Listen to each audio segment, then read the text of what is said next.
Wala nang intro-intro mga kaspero. Diretso hunting na tayo at meron agad nagpakita na isang ladyfish or awa yung tawag nito sa amin mga kaspero. Palaot pa lang ako at meron agad akong nakitang isda dito kaya tinira ko na ito. Dahil meron akong plano na i-chaming natin to para may lumabas na malalaking isda pagdating sa laot. At ito yung unang huli natin ngayong araw mga kaspero. Sana madagdagan pa ito.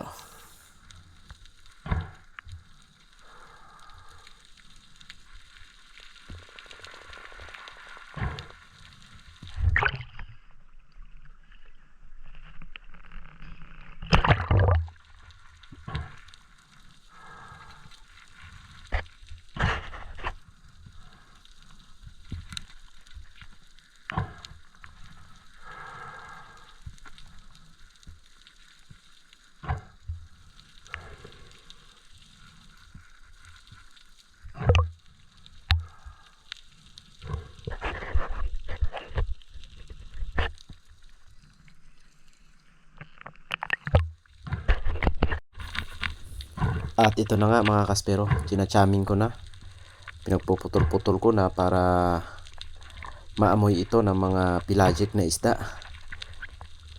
Para makajakpat na rin tayo dahil yung plano ko, pag nakahuli na tayo, dadalhin ko ito sa birthdayhan. Sana makadali tayo mga kaspero.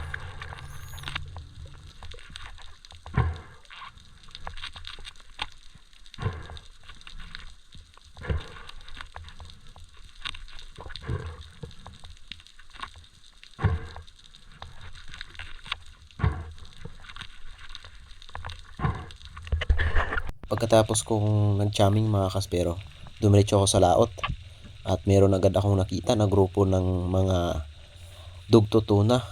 At pababa pa lang ako, nandun sila sa unahan.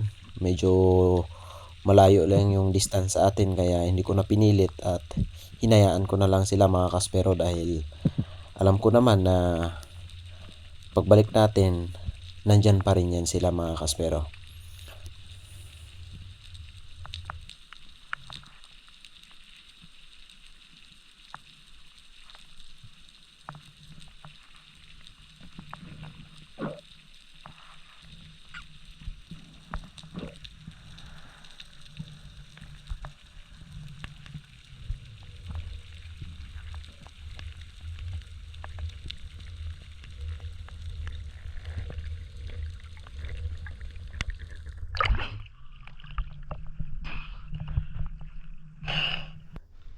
Pagbalik ko nga sa ilalim mga kaspero, nag-drop lang ako dito around 20 meters at meron agad na sumalubong na king mackerel or tanigi. Dalawa mga kaspero, ito na yung hinahunting ko, ngunit meron pa akong nakita na mas malaki doon sa likod.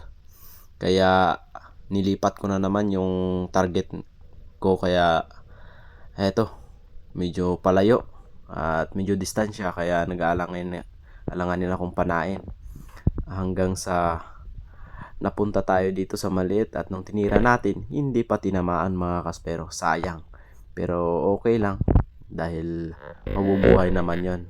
Daplis lang naman yung pagkatama doon mga kaspero. Kung hindi yun mabubuhay, kakainin naman yun ng malalaking isda. Kaya bawi na lang tayo sa susunod nating sisig.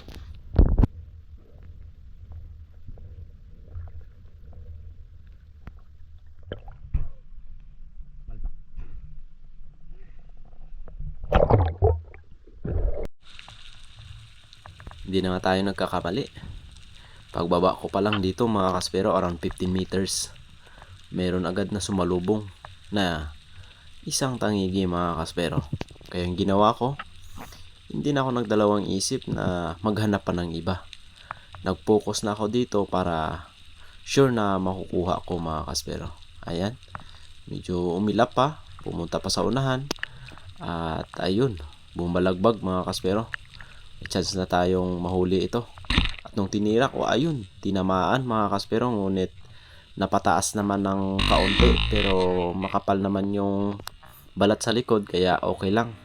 yung ginawa ko, hinayaan ko muna, hindi ko muna pinigilan, baka matanggal pa ito mga kaspero. Kaya hinayaan ko lang na hilahin yung line natin at dahan-dahan kong hila pataas para sure na meron na tayong pangalawang isda at special pa ito mga kaspero.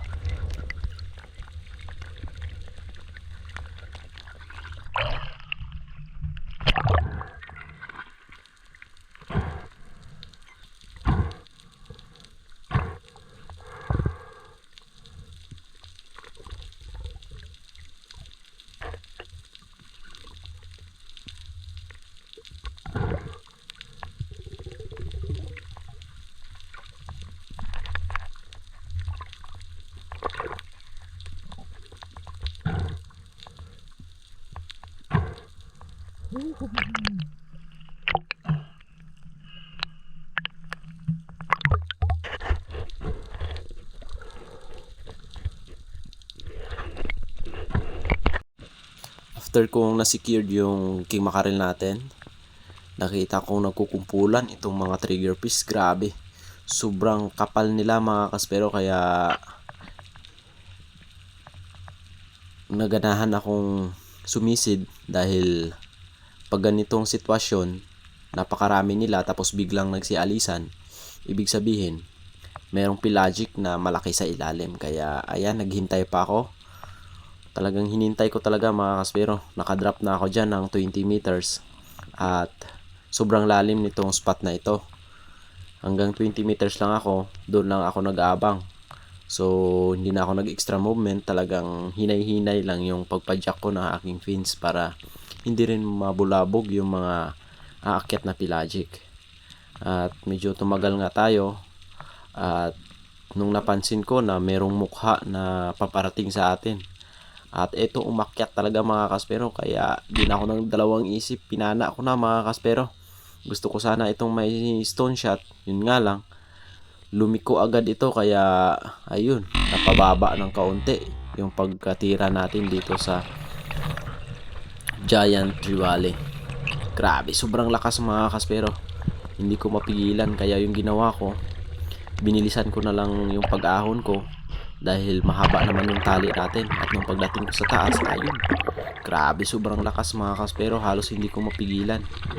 Ayan, halos maubos na yung tali natin, ngunit pinigilan ko ng pinigilan mga kaspero. At ayun, medyo huminto, ngunit ilang segundo lang humatak na naman mga kaspero. Sobrang lakas talaga nung humatak siya sa atin mga kaspero. Napunit yung gloves natin at nasugatan tayo sa kamay, ngunit konti lang naman, kaya ayos lang.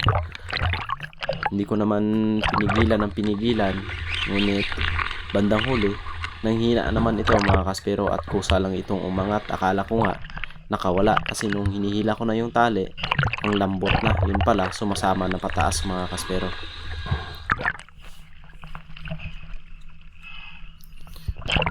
Grabe, ang lakas talaga ng isda mga kaspero, hindi po biro pag pupana ng ganito kalaking isda. Kaya dapat yung pana natin mahaba talaga yung tali natin, kasi yung nakalagay sa pana ko ay 100 meters yan, may bawas man mga 10 meters lang, kaya meron pa tayong 80 or 90 meters.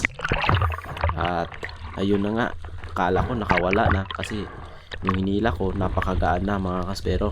Akala ko naputol na yung shooting line natin, ngunit hindi, sobrang tibay. Kaya shout out kay Sir Abraham, sa kanya yung galing yung shooting line natin. Napakatibay, kahit sobrang lakas ng pagkahila, hindi talaga naputol mga kaspero. Ayan, medyo luwag na. At nung hinihila ko na yung tali, sinisecured ko na medyo malayo sa akin dahil hindi natin masabi, baka biglang humila yung isda na ito. Kaya mas mabuti na medyo ihiwalay natin sa ating katawan yung mga tali para safety tayo mga kaspero.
Bali nag-decide na kami na umuwi mga kaspero, ngunit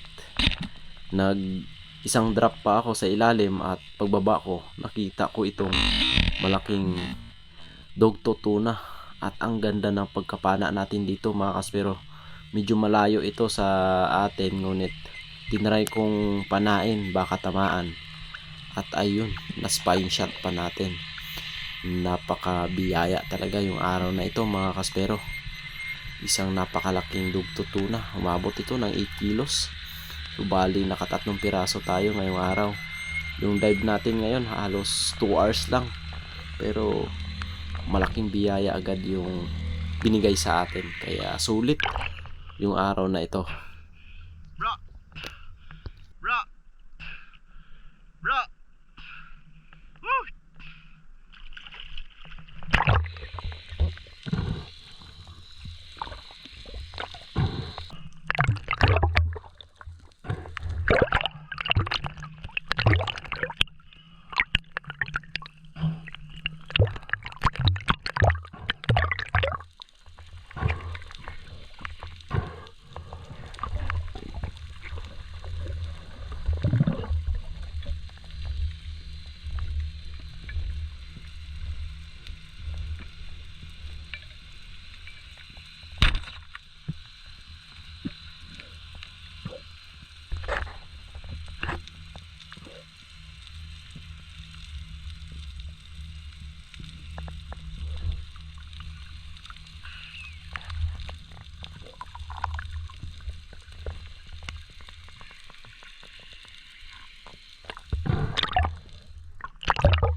Layo kasi.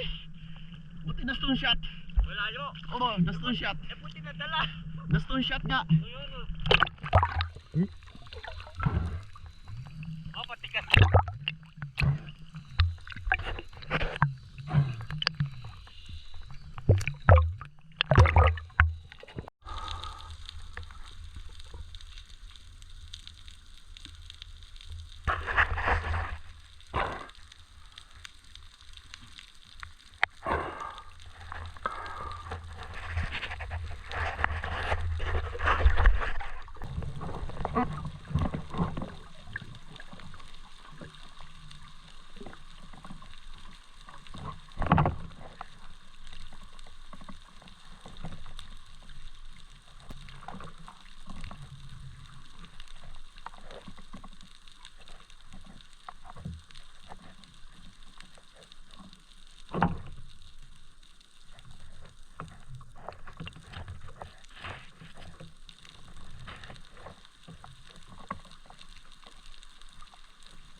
Oh, yung dalawa.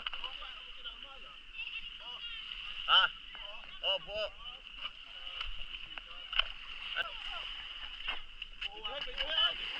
Buo yan, bro. Pati ako baka di ako makita. Oh, kuha. Yan. Atras. Yan.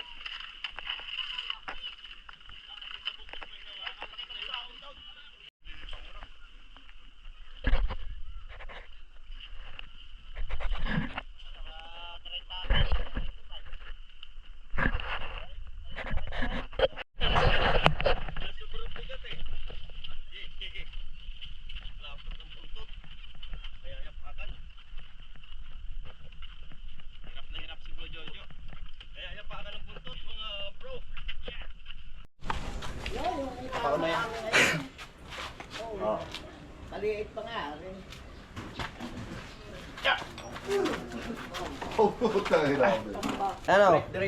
Break the record. Nasa ilihan lang pala. Mamaw. Mamaw na ko. Bali, hanggang dito lang ang ating video mga kaspero. At umabot ito ng kulang-kulang 34 kilos. Wala ng buntot, wala ng bituka, wala ng hasang mga kaspero.